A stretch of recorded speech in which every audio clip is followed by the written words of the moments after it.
গ্রামের কিছু বখাটে ছেলে রোজ ভিক্ষুকদের টাকা অন্যায়ভাবে আত্মসাৎ করে। বাবা, আমাকে কিছু টাকা ভিক্ষা দাও, কাল রাত থেকে কিচ্ছু খেতে পাইনি। তোমার কি ছেলে মেয়ে নেই? এইভাবে রাস্তায় রাস্তায় ভিক্ষা করো কেন?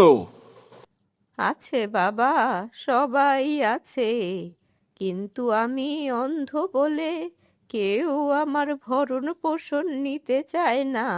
তুমি অন্ধ? তার মানে তোমারে কে কত টাকা দিল সেটা তুমি বুঝতে পারো না? না বাবা, আমি তো চোখে দেখতে পারি না, আমি কি করে বুঝবো? যার যেমন মর্জি সে তেমন দিয়ে যায়। তার মানে এই মহিলার থালা থেকে যদি আমি টাকা তুইলা নেই, মহিলা কিছুই টের পাইবো না। হুম, হাত খরচের ভালো একটা বুদ্ধি বাইর হইছে তো। দাও না বাবা, কত টাকা দিবে? হ্যাঁ হ্যাঁ, অবশ্যই দেব। এই যে এ, আপনাকে 100 টাকা দিচ্ছি। খুশি তো? আলহামদুলিল্লাহ, এই দানের উসিলায় আল্লাহ তোমার মঙ্গল করুন। রাকিব ভিক্ষুক মহিলাটিকে টাকা না দিয়ে উল্টো তার থালা থেকে টাকা তুলে নেয়। এভাবেই রোজ ভিক্ষুক মহিলাটির থালা থেকে রাকিব দানের নামে টাকা আত্মসাৎ করতে থাকে। কিন্তু আজকে যখন সে ভিক্ষুক মহিলাটিকে ঠকাতে যায়, তখনই একটা মেয়ে সবকিছু দেখে ফেলে। আসসালামু আলাইকুম। ওয়ালাইকুম আসসালাম। কে মা তুমি?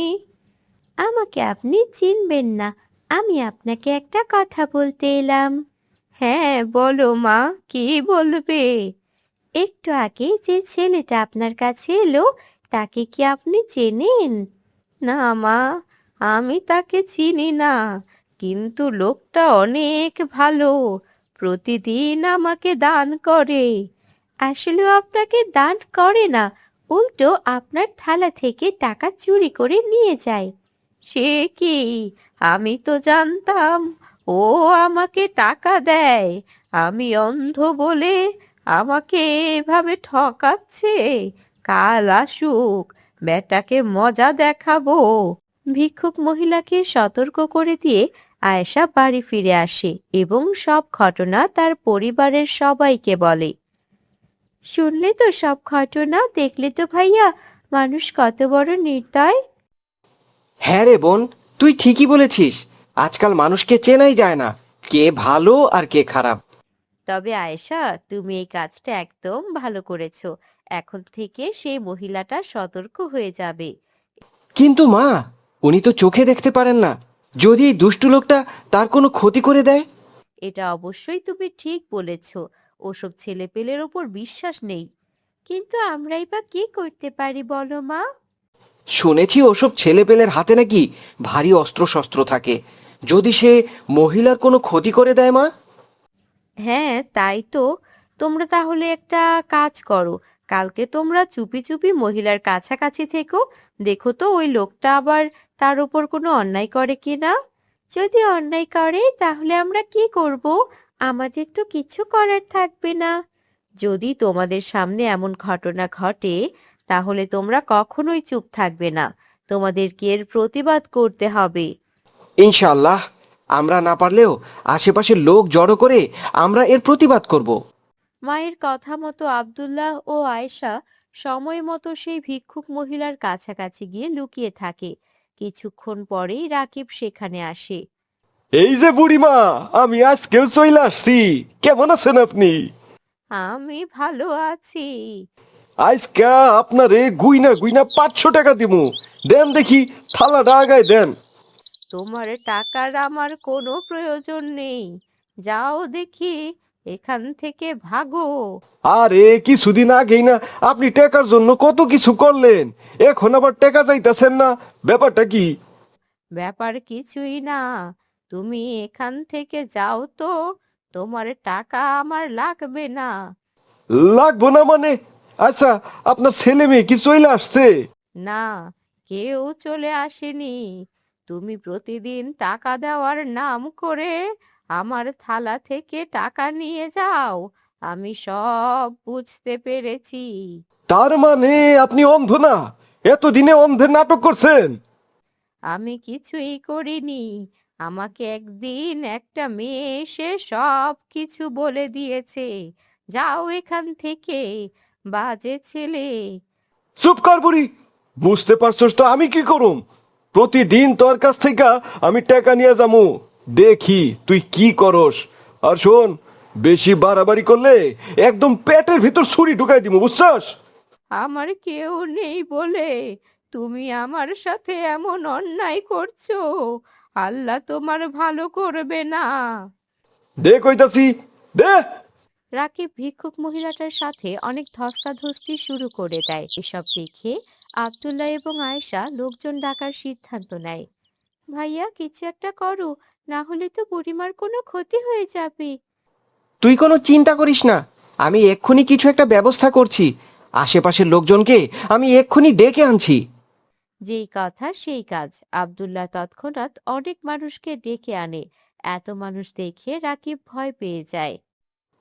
এই ছেলে, তুমি এসব কি করছো এখানে?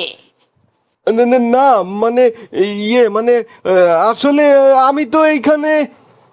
আমি বলছি আঙ্কেল, এই লোকটা প্রতিদিন এই বুড়িমার কাছ থেকে টাকা দেওয়ার নাম করে থালার সব টাকা নিয়ে যায়। আজকে বুড়িমা টাকা দিতে চাইছিল না, এই জন্য বুড়িমার উপর ধস্তাধস্তি শুরু করে। আর বুড়িমাকে পেটে ছুরি ঢুকিয়ে দেওয়ার হুমকিও দেয়। এই ছেলে, এসব কি শুনছি তোমার নামে? দাঁড়াও, এক্ষুনি পুলিশ ডাকছি। না না না, মানে আমার আসলে ভুল হয়ে গেছে। আমারে ক্ষমা করে দেন, এমনটা আর হইব না। তোমার মতো ছেলেকে ক্ষমা করা যায় না। এই, সবাই পুলিশ ডাকো দেখি। এরপর গ্রামবাসীরা রাকিবকে পুলিশের হাতে তুলে দেয় এবং সেই ভিক্ষুক মহিলা ভয়ঙ্কর একটি বিপদ থেকে রক্ষা পায়।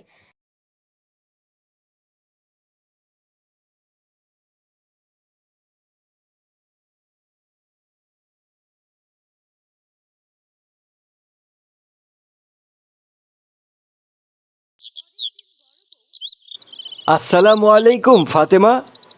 ওয়ালাইকুম আসসালাম ভাইয়া। এই দেখো, বাবার কাছ থেকে টাকা নিয়ে আমি কত সুন্দর একটা জার্সি কিনেছি। এটা কোনো জার্সি হলো? তার থেকে তো আর্জেন্টিনার জার্সি সুন্দর দেখতে।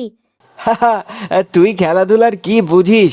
আমাদের কাছে 5টা বিশ্বকাপ আছে, তোদের কাছে কি আছে রে? গত বিশ্বকাপে যে আমরা ওয়ার্ল্ড কাপ জিতলাম, সেটা কি তোমাদের মনে নেই? তোরা তো প্লান্টি দিয়ে বিশ্বকাপ জিতেছিস, আবার বড় বড় কথা বলছিস। দুই ভাই বোনের তর্কের মাঝে আব্দুল্লাহ চলে আসে। আসসালামু আলাইকুম হামজা, তোমরা দুজন কি নিয়ে ঝগড়া করছো? আব্দুল্লাহ ভাইয়া, তোমাকে এসব বুঝিয়ে কি কোনো লাভ আছে? তুমি তো বিশ্বকাপ দেখোই না। হ্যাঁ, ফাতেমা ঠিকই বলেছে। তুই এত বড় একটা ছেলে, বিশ্বকাপ দেখিস না? তুই তো খুব খ্যাত হয়ে গেছিস রে। ওসব বাদ দে, চল আমরা খেলতে যাই। ধুর, তোর সাথে কে খেলবে? আমি তো খেলবো ব্রাজিল ফ্যানদের সাথে। তুই বাড়ি চলে যা। হামজা তখন আব্দুল্লাহকে খেলার জন্য মানা করে দেয়। তখন আব্দুল্লাহ মন খারাপ করে বাড়ি চলে আসে। আসসালামু আলাইকুম আব্দুল্লাহ। ওয়ালাইকুম আসসালাম মা। কি ব্যাপার আব্দুল্লাহ, তোমার মন খারাপ কেন? ও তুমি বুঝবে না মা। মায়েরা সব বোঝে বাবা, বলো তোমার কি হয়েছে? মা, আমার কিছু টাকা লাগবে, আমি একটা জিনিস কিনবো। কি জিনিস কিনবে বাবা? উফ, শুরু হয়ে গেল তো। কিছু একটা কিনতে চাইলে কি কিনবো, কোথায় কিনবো, সব শুরু করে দাও। আচ্ছা ঠিক আছে, এত রাগ দেখাতে হবে না। কত টাকা লাগবে বলো? এই 400 টাকার মতো দিয়ে দাও। ঠিক আছে দিচ্ছি, কিন্তু বাজে কাজে খরচ করো না। আব্দুল্লাহর মা তার জমানো টাকা থেকে আব্দুল্লাহকে 400 টাকা দিয়ে দেন। আব্দুল্লাহ সেই টাকা দিয়ে দোকান থেকে একটা ব্রাজিলের জার্সি কিনে নেয়। পরের দিন সে লুকিয়ে সেই জার্সি পরে হামজাদের বাড়িতে চলে যায়। আসসালামু আলাইকুম হামজা, এই দেখ আমি কি পরে এসেছি। আরে বাহ, তুই জার্সি কিনে ফেলেছিস? হ্যাঁ রে, আম্মুর কাছ থেকে টাকা নিয়ে কিনে ফেললাম। আরে এই না হলে আমার বন্ধু। জার্সি কিনলে কি হবে? তুমি কি খেলার কিছু বোঝো? এই ফাতেমা, তুই চুপ কর। খেলার কিছু বোঝে না, এখন থেকে বুঝবে। কিন্তু কিভাবে খেলা বুঝবো? শোন বন্ধু, তুই কাল ঠিক রাত 4টায় আসতে পারবি? এত ভোরে কিভাবে আসবো? আরে না আসলে খেলা দেখবি কি করে?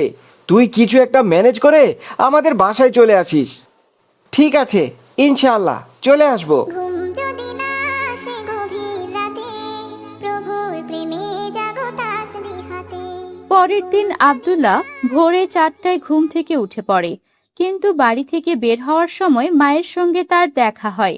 কি ব্যাপার আব্দুল্লাহ, এত ভোরে উঠে কোথায় যাচ্ছ? মা, তুমি? আসলে হ্যাঁ, আমি তো নামাজে যাচ্ছি মা। আজকে একটু তাড়াতাড়ি যাচ্ছ দেখি। ভোরের আবহাওয়াটা একটু গায়ে মাখতে চাই। প্রবাদে আছে না, সকালবেলার হাওয়া 1000 টাকার দাওয়া। আচ্ছা যাও, কিন্তু সাবধানে ফিরে এসো। আল্লাহ হাফেজ। আল্লাহ হাফেজ মা। ওর প্রেমে জাগো তাসবিহাতে, পশু পাখি গাছ গাছালি তোমার নামে জেগে করে মিতালি। পশু পাখি মায়ের কাছে মিথ্যা বলে আব্দুল্লাহ হামজার বাড়িতে চলে আসে। হামজারও ততক্ষণে ঘুম থেকে উঠে পড়েছে। ভাইয়া দেখো, আব্দুল্লাহ ভাইয়া চলে এসেছে। এই তো ঠিক সময় চলে এসেছিস। কিছুক্ষণ মজা মাস্তি করব, খাওয়া দাওয়া করব, তারপর একসাথে বসে খেলা দেখব। ঠিক আছে দোস্ত। এই দেখ, এখানে কত খাবার, কোকা কোলা, চিপস, আরো কত কি। চল ফাতেমা, সবগুলো রেডি কর। তোরা রেডি কর, আমি লুকিয়ে জার্সি নিয়ে এসেছি, এটা এখন পরে নেই। আব্দুল্লাহ এদিকে তার বন্ধুদের সাথে খেলা দেখায় ব্যস্ত। অন্যদিকে আব্দুল্লাহর বাবা মসজিদ থেকে নামাজ পড়ে এসে দেখেন আব্দুল্লাহ বাসায় নেই। আচ্ছা, আব্দুল্লাহকে দেখতাছি না, ও কি আজকে নামাজে যায়নি? ও তো আজকে খুব সকাল সকাল নামাজের জন্য বেরিয়ে গেছে। কি বলছো? আমি তো ওকে মসজিদেই দেখলাম না। সে কি, ও তো আমাকে বলে গেল যে মসজিদে যাচ্ছে, আর তুমি বলছো মসজিদে ছিল না? ও তো বাসায়ও আসেনি। কোনো বিপদ আপদ হয়ে গেল না তো? ও আবার অন্য কোথাও চলে যায়নি তো? ইন্না লিল্লাহ। তুমি একটা কাজ করো, ওর বন্ধু হামজার বাড়িতে গিয়ে দেখো তো একবার ওখানে আছে কিনা। ঠিক আছে ঠিক আছে, আমি যাচ্ছি। আব্দুল্লাহর বাবা দেরি না করে হামজার বাড়িতে চলে আসেন। মানুষ হয়ে তোমরা কেন, মানুষ হয়ে তোমরা আব্দুল্লাহ, তুমি এখানে কি করছো? বাবা, তুমি এখানে কিভাবে? সেসব পরে হবে, আগে বলো তুমি এখানে কি করছো? আর এটা কি রকমের পোশাক পরেছো তুমি? আঙ্কেল, এটা তো জার্সি, ব্রাজিল টিমের জার্সি। এই জার্সি তোমরা কেন পরেছো?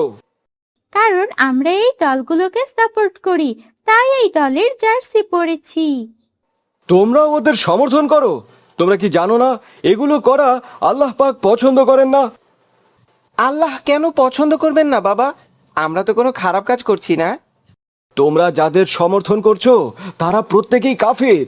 তুমি মুসলিম হয়ে কাফিরদের সমর্থন করছো, সেই কাফিরদের যারা ফিলিস্তিনের উপর বর্বর অত্যাচার করে, যারা ইসরায়েলকে সমর্থন করে। কিন্তু আমরা তো ইসরায়েলকে সমর্থন করি না, আমরা তো ফিলিস্তিনিদের ভালোবাসি। ভালোবাসা? এই যে তোমাদের সামনে কোকা কোলা আর এত সব খাবার আছে, এগুলো তো ইসরায়েলি পণ্য। কিন্তু বাবা, মেসি, নেইমার আর অন্যান্য প্লেয়ারদের সমর্থন করলে কি হবে? আমরা তো ওদের ভালোবাসি। নবীজি সাল্লাল্লাহু আলাইহি ওয়াসাল্লাম বলেছেন, কিয়ামতের দিন তোমরা তাদের সাথেই থাকবে যাদেরকে তোমরা ভালোবাসো। তোমরা কি চাইবে এই কাফেরদের সঙ্গে থাকতে? না বাবা, কোনো মতে আমি এদের সাথে থাকতে চাইবো না, আমি তো জান্নাতে যেতে চাই। তাহলে তোমরা কেন কাফেরদের সমর্থন করছো আর ওদের অনুকরণ করে কেন এই পোশাকগুলো পরেছো? আসলে আঙ্কেল, আমরা তো এগুলো জানতাম না, আপনি আমাদের জানিয়ে দিলেন। এরপর থেকে কখনো আর ভুল হবে না, ইনশাআল্লাহ। হ্যাঁ বাবা, আমি আমার ভুল বুঝতে পেরেছি। ইনশাআল্লাহ আমরা এই ভুলগুলো আর কখনো করব না। আল্লাহ পাক আমাদের সবাইকে বোঝার তৌফিক দান করুন। আমিন ইয়া রাব্বুল আলামিন। এর আগের ভিডিওতে কুইজের সঠিক উত্তর দিয়েছে রাজিয়া সুলতানা, সোহেল রানা, নাদিয়া, জুবায়ের, শাওন, সিদরাতুল মুনতাহা, সাফা ও আরও অনেকে। আজকের কুইজ হলো, কোন নবী সমুদ্রের পানি 2 ভাগ করেছিলেন?